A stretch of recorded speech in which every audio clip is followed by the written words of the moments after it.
Welcome to Financial Buzz Market Weekly. I'm RK Walker here at the New York Stock Exchange bringing you a review of this week's stock market. On Monday, stocks were down modestly as August ended and the S&P 500 posted its worst month in more than 3 years. In addition, the VIX, a measure of volatility, saw a record monthly jump up 135%. Investors noted that Stanley Fisher, vice chair of the Federal Reserve, made comments over the weekend that interest rates may rise despite turbulence in China.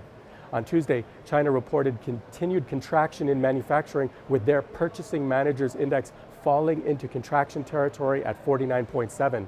In the U.S., the ISM Manufacturing Index for August fell to 51.1, below expectations and its lowest level since May of 2013.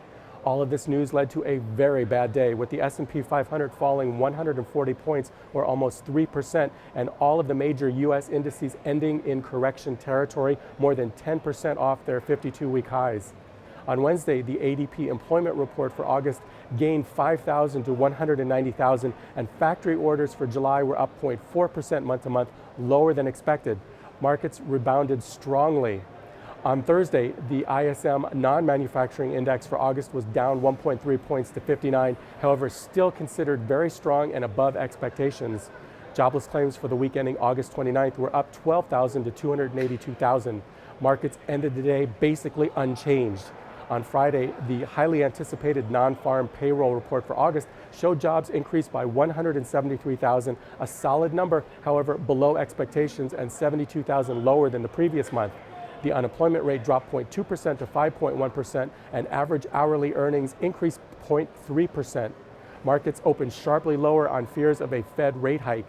Now let's take a look at some stocks. LinkedIn Corporation caught users' attention Tuesday after the largest social networking website for professionals revamped their messaging service, prompted by requests from users. LinkedIn shares have lost more than 30% in value over the last 6 months, and it appears the company is taking steps towards making their web interface more user-friendly. Google took its first step into the smartwatch market by introducing a new application that connects Android-based smartwatches with Apple iPhones. The app is operational, but functionalities are still limited because it doesn't allow users to sync information with most other apps from the Apple App Store. Synergetics shares were up more than 50% on Wednesday after Quebec-based Valeant Pharmaceuticals agreed to acquire the company for $6.50 per share. That's a 48% premium relative to Synergetics' Tuesday's closing price. Valeant hopes to expand Bausch & Lomb's global business with the acquisition. eBay shares were up slightly on Thursday after receiving upgrades from Piper Jaffray.